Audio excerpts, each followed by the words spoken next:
Welcome to The Explainer.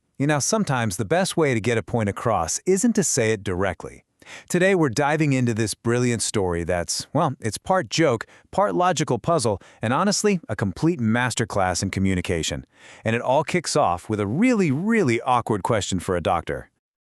All right, so here's the setup.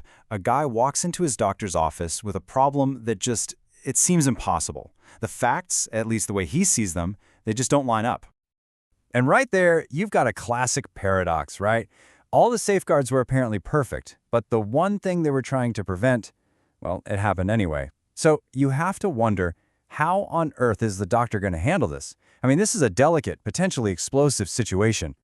So, instead of just coming out with a direct answer, which would probably be super confrontational, the doctor does something you just wouldn't expect. He completely pivots. He moves away from the problem entirely.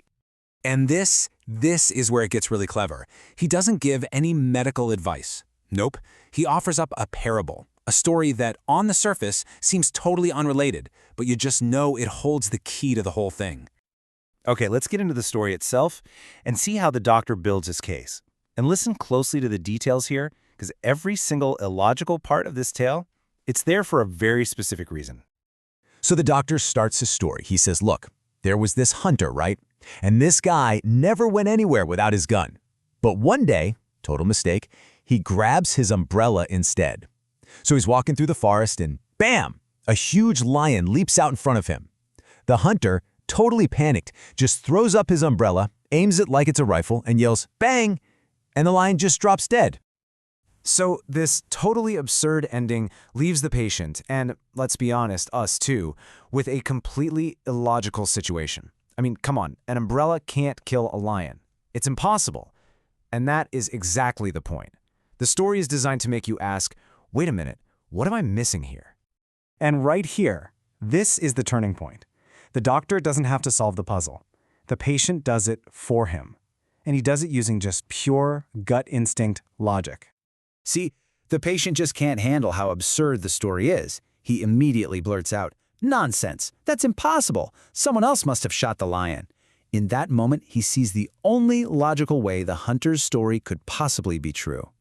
And here's the kicker. That outburst from the patient, that's not just the punchline, that's the entire point of the story. He just laid out the perfect logical framework. He just doesn't realize he's solved his own problem, not the hunter's. And this just shows the doctor's absolute genius. All he says is, good, you understood the story. Next patient, please. He confirms that the patient has found the answer, but he never, ever has to say the devastating truth out loud. Okay, so this is the big aha moment. Let's break it down. Look at how perfectly the story maps onto the patient's real-life problem. The hunter's expected tool was his gun.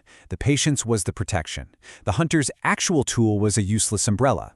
The patient's was, well, failed or maybe even non-existent protection. The impossible outcome in the story is a dead lion.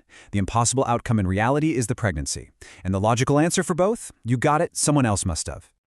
So, the logic the patient uses is super simple, right? Premise 1, an umbrella cannot kill a lion. Fact, the lion is dead. Conclusion, there must have been an unseen factor, another shooter. All the doctor did was create a space for the patient to apply that exact same cold, hard logic to his own life. So, what's the big takeaway from this incredible example of indirect communication? What makes this method so much more powerful than just coming right out and saying it? Well, the doctor's method is it's genius because it completely bypasses our natural defenses. Think about it. If the doctor had just made a direct accusation, what would have happened? Denial, an argument. The patient's brain would have immediately gone into overdrive to protect his version of reality. But by using a story, the doctor disarms all of that. He gets the patient to use his own logic on a completely separate, neutral problem. And that leads the patient to a conclusion he built all by himself. And we all know a truth you figure out on your own feels 1,000 times more real than one somebody just tells you. And really, that's the core of it. The doctor didn't give the patient an answer that he could just push back on and reject. No, he gave him a tool, the story, and let him construct the inescapable conclusion on his own. It's a huge shift, isn't it? It's not about telling someone the truth, it's about letting them find it themselves. That feeling of ownership over the discovery, that changes everything.